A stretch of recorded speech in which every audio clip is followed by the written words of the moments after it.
विश्वाला सुख शांतीचा संदेश देणारे तथागत भगवान गौतम बुद्ध बोधिसत्व डॉक्टर बाबासाहेब आंबेडकर यांच्या विचारांना प्रतिमेस पंचांग प्रणाम। आज ऐरोली नवी मुंबई ऐरोली ट्रॅक्टरच्या या ठिकाणी उपासिका वंदनाताई गोवर्धन इंगोले यांचे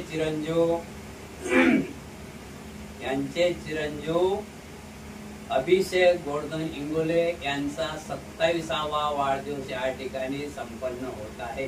26 पूर्ण झालेले आहे आणि 27वा वाढदिवस सुरू आहे। या निमित्त कार्यक्रमात उपस्थित सर्व उपासक उपासिका बालक तथा बालिका तुम्हा सर्वांच्या परी मंगल कामना व्यक्त करून विधीला सुरुवात करत आहोत। विधीला सुरुवात करण्या अगोदर तथागत भगवान गौतम बुद्ध बोधिसत्व डॉक्टर बाबासाहेब आंबेडकर यांच्या प्रतिमांना वंदनाताई इंगोले पुष्प अर्पण करते।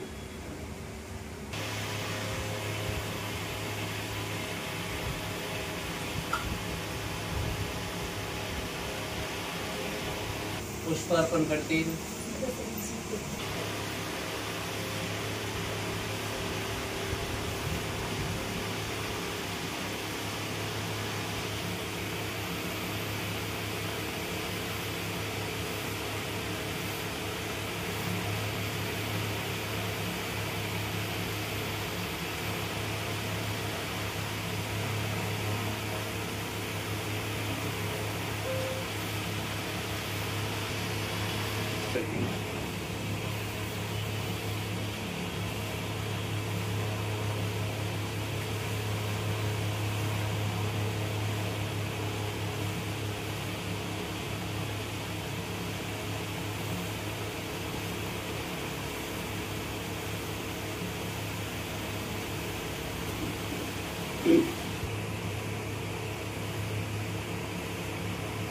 अर्पण करतील। त्यानंतर अगरबत्ती प्रज्वलित करून या ठिकाणचं वातावरण सुगंधीमय करतील। त्यानंतर विधीला सुरुवात होईल।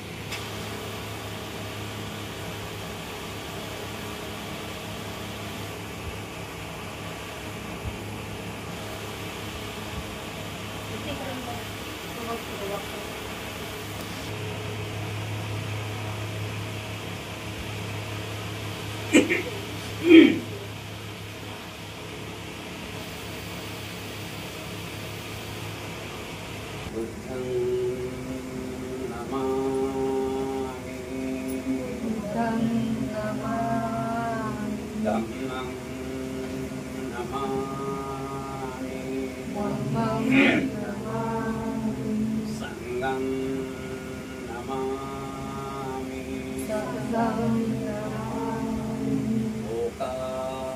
ओकासवन्दामि वन्दे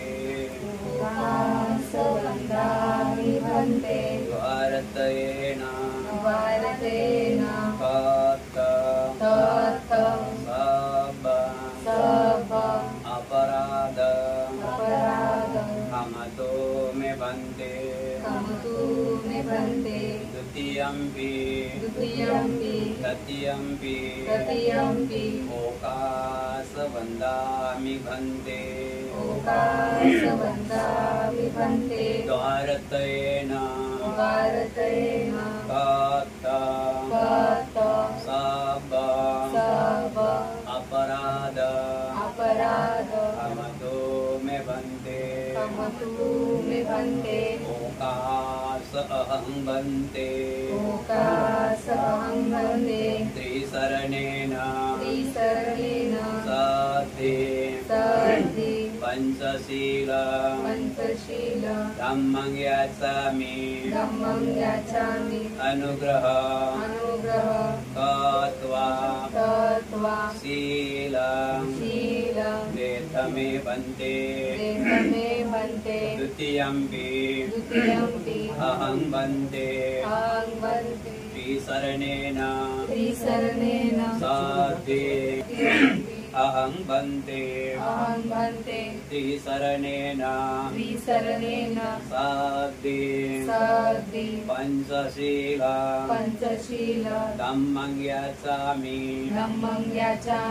अनुग्रह कृत्वा शील देह मे भन्ते मे भन्ते यमां वदामि तव देत भन्ते नमो तस् भगवतो अरहतो सम्मा सम्बुद्धस्स नमो तस् भगवतो अरहतो सम्मा सम्बुद्धस्स नमो तस् भगवतो अरहतो सम्मा सम्बुद्धस्स नमो तस् भगवतो अरहतो सम्मा सम्बुद्धस्स बुद्धं शरणं गच्छामि बुद्धं शरणं गच्छामि धम्मं शरणं गच्छामि धम्मं शरणं गच्छामि संघं शरणं गच्छामि संघं शरणं गच्छामि द्वितीयम्पि बुद्धं शरणं गच्छामि द्वितीयम्पि बुद्धं शरणं गच्छामि द्वितीयम्पि धम्मं शरणं गच्छामि द्वितीयम्पि धम्मं शरणं गच्छामि द्वितीयम्पि संघं शरणं गच्छामि द्वितीयम्पि संघं शरणं गच्छामि तृतीयम्पि बुद्धं शरणं गच्छामि तृतीयम्पि बुद्धं शरणं गच्छामि तृतीयम्पि धम्मं शरणं गच्छामि तृतीयम्पि धम्मं शरणं गच्छामि तृतीयम्पि संघं शरणं गच्छामि तृतीयम्पि संघं शरणं गच्छामि त्रिशरणागमनं सम्पूर्ण पानातिपाता वेरमणि शिखापदं समादयामि पानातिपाता वेरमणि शिखापदं समादयामि अजिन्नादाना वेरमणि शिखापदं समादयामि अदिन्नदाना वेरमणि शिखापदं समादयामि कामेषु मिच्छाचारा वेरमणि शिखापदं समादयामि कामेषु मिच्छाचारा वेरमणि शिखापदं समादयामि मुसावादा वेरमणि शिखापदं समादयामि मुसावादा वेरमणि शिखापदं समादयामि सुरामेरयमज्जपमाजठाना वेरमणि शिखापदं समादयामि सुरामेरयमज्जपमादठाना वेरमणि शिखापदं समादयामि ते शरणेन सद्धिं पञ्चशीलं धम्मं साधुकं सुरक्षितं शीलं कृत्वा अपमादेन सम्पादेतव्यम् भन्ते साधु साधु साधु साधु साधु साधु पूजा ज्यांना इथे धन्यवाद वर्णगंध गुणोपेतं एतं कुसुम संतति पूजयामि मुनिन्दस्य श्रीपाद सरोवरे पूजयामि बुद्धं कुसुमेन नैन कुयेन यातले काही गुण आहेत हे गुण बाजूला करा अनमोल जीवन आहे हे जीवन एकच वेळेत 84,000 येवण्या फिरायला लागतात किती हजार येवण्या 84,000 याच्याबद्दल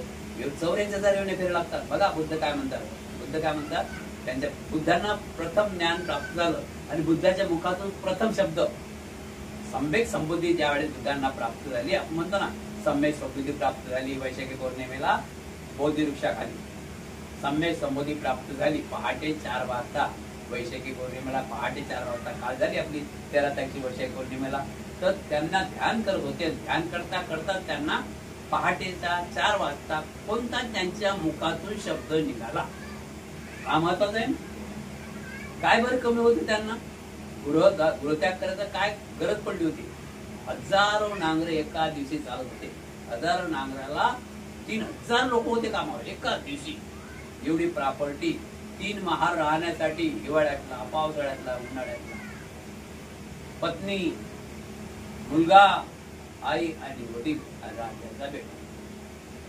काय कमी होते का? पण नाही.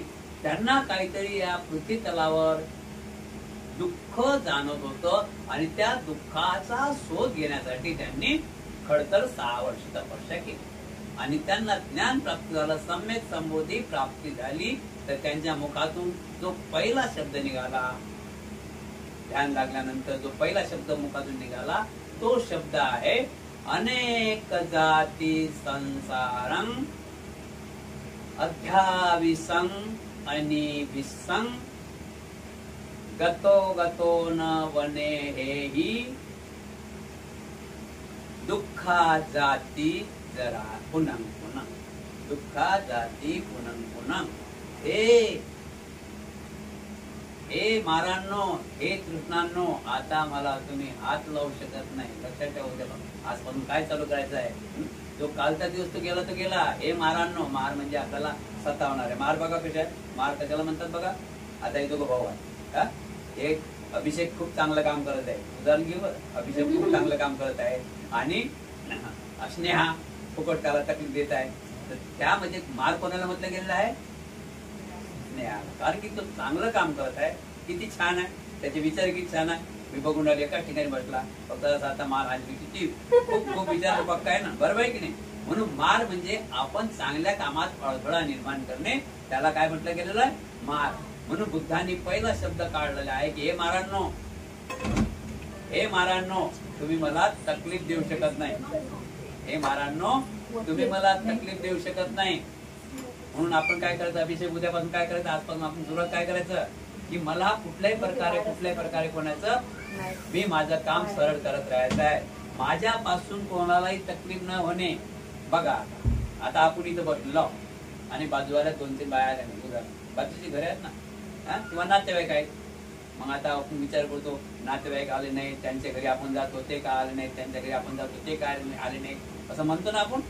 तर कधी कधी काय होते, आपल्या मुखातून काही गलत शब्द निघतात, वाईट शब्द निघतात की आता मी त्यांच्या घरी जाणारच नाही, आम्ही त्यांच्या घरी येणारच नाही, त्यांचं असं त्यांचं तसं. म्हणजे ते तर तिथं आहे घरी मस्त खाऊन पिऊन आता आराम करत आहे, 12:30चा टाइम झाला, ते आराम करत आहे. इकडे आम्हीच आमचं मन दुखवत आहोत. काय? राग. कशामुळे? रागामुळे. राग हे अग्नी खूप मोठी कठीण अग्नी आहे, खूप खराब अग्नी आहे. रागाने माणूस स्वतःची हानी करते आणि कधी कधी दुसऱ्याची हानी होते ना. रागाने माणसाचं काय? स्वतःची हानी होते आणि कधी कधी दुसऱ्याची हानी होते. म्हणून राग हा जीवनामध्ये नसला पाहिजे. रागावर ते विजय मिळवला बुद्धाने कशावर राग मिळवला? रागावर, दोषावर, मोहावर, मत्सरवर विजय मिळवला. म्हणून आपण भगवान गौतम बुद्धाने सांगितलेल्या मार्गाने चाललं पाहिजे. आता आपला काल जो राग आला, काल जे आपण काम केलं ते काम न करता आपण रागाला मारलं पाहिजे, दोषाला मारलं पाहिजे. आपलं जीवन, पुढील जीवन कसं सुखात जवायच्याकडे आपण लक्ष ठेवलं पाहिजे. बरोबर आहे की नाही? आपण पुढील जीवन कसं सुखात जाणार लक्षात ठेवलं पाहिजे. आज अभिषेक तुमचं अजून लग्न बाकी आहे ना, काय मुलगा पत्नी आला ते ऐकून घेईन काय असं वाटते का तुम्हाला? वाटत असेल मग राग जरा वाटते का असं? मग आमचा पत्नी आली आणि तुमचा बघा राग हा स्वभाव असा आहे, याला लवकर जाऊ आम्हाला पट्टी लागत नाही. जखम झाली तर आपण मलमपट्टी लागू. आता रागाला कोणती मलमपट्टी लावा, तोंडाला पट्टी लावा का? आहे ना. म्हणून राग आपण काढला पाहिजे. रागाने कुटुंबाचा नाश होते, रागाने स्वतःचाही नाश होते. आपण विचारवंत झालं पाहिजे, आपण विचार करायला पाहिजे. आणि रागाच्या जेवढी प्रेमात युद्धाने युद्ध कधीच मिटत नाही. बुद्ध म्हणतात युद्धावर कोणती मात केलं पाहिजे? प्रेमाने युद्ध जिंकलं पाहिजे. म्हणून आपण काय केलं पाहिजे? रागाला बाजू ठेवलं पाहिजे. आजपासून आपण विचार करावा की हे रागा, मी तुला कधीच जोड येऊ देणार नाही. कारण की आता तुला आज माझं 27 वर्ष चालू आहे आणि तुला आज जर सोडलं नाही, 28-29ला बाओ सहस्रमबिनी मित सावुदंतं गिरमेखलं उदित घोर ससेन मारं दानादिथं विधिना जितवा मुनिंदो तन्ते जसा भवतु ते जय मंगलानी. आहे ना. म्हणून मी आजपासूनच, उद्या पाऊस येणार आहे आपल्या सर्वांनी माहित आहे. जून मध्ये पाऊस येणार की नाही? मग हे आपण प्रत्येक बघा, आता मे चालू आहे, आता जून मध्ये बघा सर्वांच्या सर्व घरावर लोक कामं करायला, घरात नाही घरावर कामं करायला, का काम करायला, कोणाचं शेत तुटलेलं आहे, कोणाचं काय तुटलेलं आहे, छप्पर सिधे करा, कशाबद्दल की उद्या पाऊस येत आहे हे आम्हाला माहित पडलं. हेही तुम्हाला माहित पडलं की उद्या लग्न झाल्यानंतर तुमचे गृहिणी येत आहे, तुमची पत्नी येत आहे ना, मग असं वाटते का तुम्हाला की तुमच्या मनानं जायची, वाटते का? आणि दोन जीव आहेत ना, असं वाटते का तुमच्या मनानं वाटते आहे की नाही? तरी तुमच्या मनानं ऐकेल वागेल तरी तुमच्या मनासारखं होणार नाही. प्रत्येकाला पाहिजे असं कधीच होत नाही. मला जे पाहिजे, मला जे आवडते ते मिळेल काय नाही. तशा प्रकारे आपण रागावर मात केलं पाहिजे, रागाच्या बाजूला. अनेक व्यसनामध्ये गुंतलेले आहेत. बर्थडे साजरा करण्याचं महत्व काय आहे? बर्थडे साजरा करायचं महत्व हेच आहे की आपल्यामध्ये काही वाईट गुण आहेत ते बाजूने सारायचे आहेत आणि चांगले गुण आहेत ते आपल्या मनामध्ये भरायचे आहेत. बरोबर आहे की नाही? आता तुमच्यासाठी आम्ही तथागत भगवान गौतम बुद्धांनी दिलेले अंग 38 मंगल या ठिकाणी घेतलेले आहे. त्या मंगलमध्ये काय बोललेलं आहे? माता पिता उपठानु पुत्रदार ससंगो अनाकुलाच कम्मंता एतं मंगलम उत्तम. तुमच्यासाठी बोललेलं आहे. तुम्ही आता 27 वर्ष झाले. आपल्या आई वडिलांना लहानचं मोठं केलं. आंघोळ येत होते काय? येत होते का पहिले आंघोळ? नव्हती. आईने आंघोळ घातली. कपडे घालता येत होता काय? कपडे घालता येत होते काय? कोण घातले? आईने कपडे घातले. खाता येत होतं का? तोंड होतं पण खाता येत होतं का?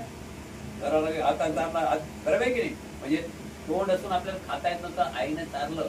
आणि अशा आई वडिलांचे जगामध्ये भगवान बुद्ध म्हणतात की देव नावाची चीज नाही. आणि एका बाजूला बुद्ध म्हणतात की देव जगात आहे. देव कोणाला म्हटलेला आहे? जो देते त्याला देव म्हटलं गेला आहे. म्हणून आपण आपले देव कोण आहे? आई. आणि प्रत्येकाचे देव कोण आहे? त्यांनाच नाही तुमच्यासाठी तिकडे तोंड नाही होते कधी कधी तिकडे तोंडायला होती. बरोबर आहे ना? देव कोण आहे? आई आणि वडील. म्हणून आपण आता जाणते झालेलो, आपण सर्व आपल्याला सर्व काय आपण आता सर्व करते झालेलो. म्हणून आता आपण आई वडिलाची सेवा करणे, आपल्या कुटुंबाकडे चांगलं लक्ष देणे, आपले बहीण भावंड अमुक धमक सर्वांचे एक जीवाने राहणे, यालाच तर घराचं मतलब म्हणतात. घर म्हणजे काय? हे काय 4 दिवाला याला घर म्हटलं जात नाही. हे घरात